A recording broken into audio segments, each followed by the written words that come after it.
Hello friends, chapter 1 exercise 1.2 से question number 1 करेंगे। Proof that root 5 is इनरेशनल।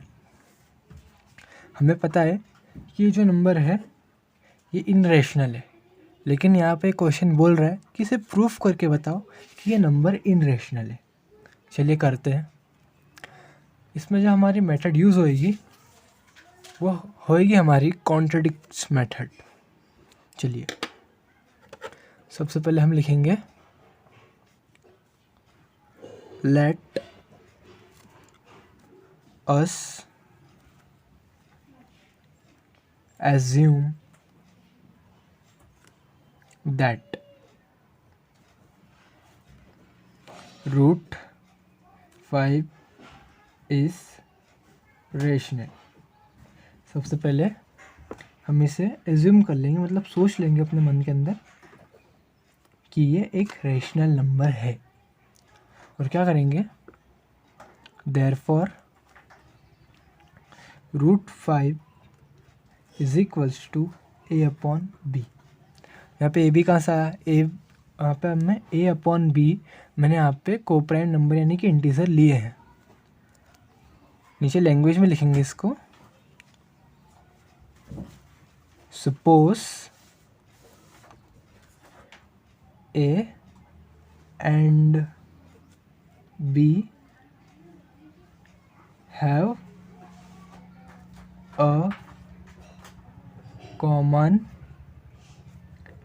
factor other than 1, then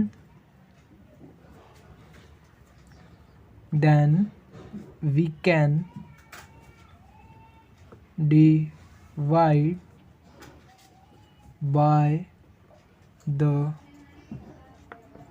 common factor and assume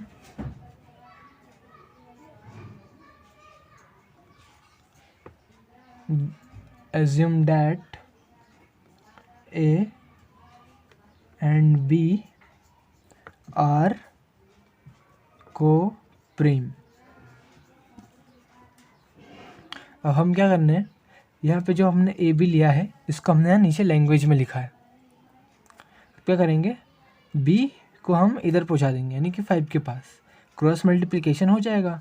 यानी कि एक second देखिएगा, आपको ये बात पता होगी जिसके अपॉन में कुछ नहीं रहता उसके अपॉन में क्या रहता है, 1 रहता है। तो जो 1 का मल्टीप्लाई है वो ए से हो जाएगा, और जो रूट 5 का मल्टीप्लाई है वो बी से हो जाएगा। तो हमारा नीचे आ जाएगा B root 5 is equals to A. Sorry ये गलत हो गया, इसे बी आपका पीछे आएगा। अब हम करेंगे स्क्वायरिंग बोथ साइड। इससे क्या होगा कि हमारा जो 5 है वो रूट से बाहर आ जाएगा। Squaring both sides.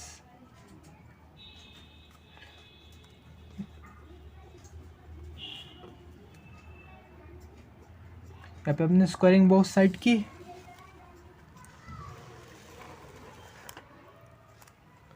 तो हमें क्या हो गया कि जो हमारा रूट 5 है तो ये क्या हो जाएगा, यहाँ पे ये होता है हमारा रूट 5। अभी ये हो गया ना हमारा रूट 5, तो क्या हो जाएगा, 1 5 हमारा रूट के बाहर आ जाएगा। ये देखिए, ये 1 5 रूट के बाहर, और ये बी का स्क्वायर, और यहाँ पर ए स्क्वायर। यानी कि इसका मतलब ये है कि जो ए स्क्वायर है वो हमारे 5 को डिवाइड कर रहा है, यानी कि ए स्क्वायर डिविजिबल बाय 5। चलिए इसको लैंग्वेज में लिखते हैं, therefore A square is divisible by 5। और नीचे एक और लाइन में लिख देता अच्छा बताने के लिए, कि a इज डिविजिबल बाय 5।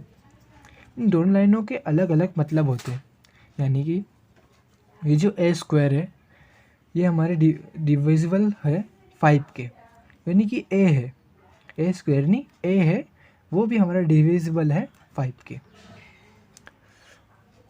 अब ये तो हमने बता दिया कि a हमारा 5 के डिविजिबल है। अब हमें बताना है कि जो b है ये भी 5 के डिविजिबल है। चलिए लैंग्वेज में लिखते हैं। तो मैं इसके लिए क्या करूँगा कि जो b है इसकी जगह मैं लिख लूँगा जो a है ना उसकी जगह मैं लिख लूँगा 5c। लिए देखते हैं।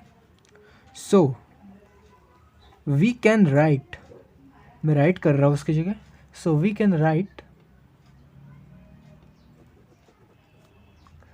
a is equals to 5c for SOM is same integer c, for same integer c, यानी कि a है मैं उसी को 5c कर दूंगा, यानी कि 5b स्क्वायर। अभी जो a है उसकी जगह मैं 5c कर दूंगा। पर एक सेकंड, मैंने यहाँ पर ये a की जगह करा है, स्क्वायर तो स्क्वायर का रहेगा ना, तो क्या लगा देंगे स्क्वायर। और आपने देखा होगा 5 5 से 25 रहता है, ये 5 5 से 25 c का स्क्वायर। अब क्या होएगा, ये 25 है ये इसके अपॉन में आ जाएगा। जब ये नंबर अपॉन में आ जाएगा तो 5/25 हो जाएगा। 5/25 जब ये हो जाएगा तो क्या हो जाएगा, 5 1 जा 5 और 5 5 जा 25। और ये जो 5 है उसके अपॉन का ये वापस इधर चला जाएगा c के पास में। चलिए लिखते हैं इसको, 5b square is equal to c square 5b square upon 25, 5 1 जा 5 5 5 जा 25। तो b square upon 5 is equal to c square.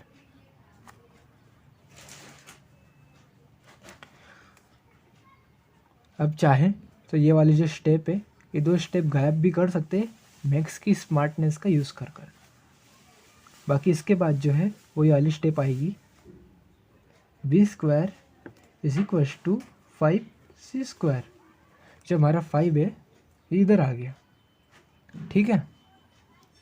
अब इसके बाद हमने ऊपर क्या देखा कि हमारा जो a है ये डिविजिबल है 5 के, और यहाँ पे क्या है b है ये भी डिविजिबल है 5 के। चलिए इसको लैंग्वेज में लिखते हैं।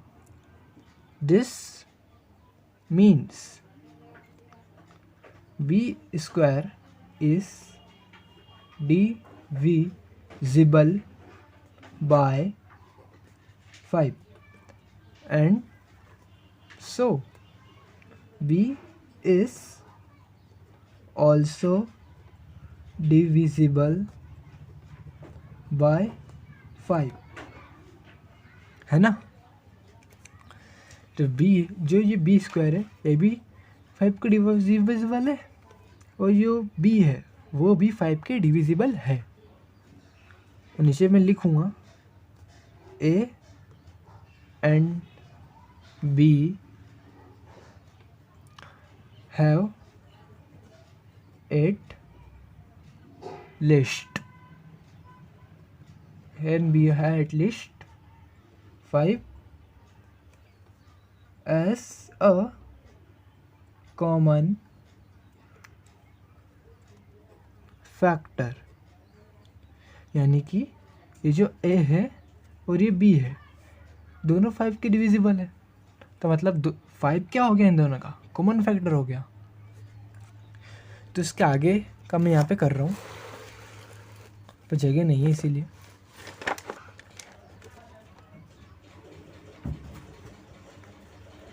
उसके नीचे लिखना है आपको but this contradicts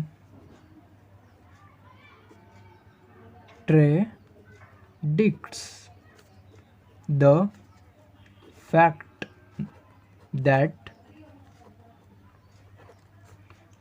A and B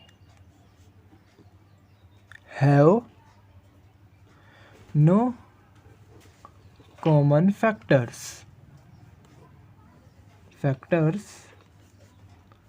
other than 1। तो मैं इसको बोल सकता हूँ कि जो ए और बी है उनके पास कोई कॉमन फैक्टर नहीं है, क्योंकि मैंने कॉन्ट्रडिक्ट करा है इसको। एक होती है हमारी कॉन्ट्रडिक्ट मेथड, तो यहाँ पे लिख दूँगा देयरफॉर √5 इज इरेशनल। तो ये हमारा क्वेश्चन था। Thank you. अगर आपको 10th क्लास का कंप्लीट मैथ्स पढ़ना है तो हमारे चैनल को सब्सक्राइब कर लीजिएगा और वीडियो को लाइक कर लीजिएगा।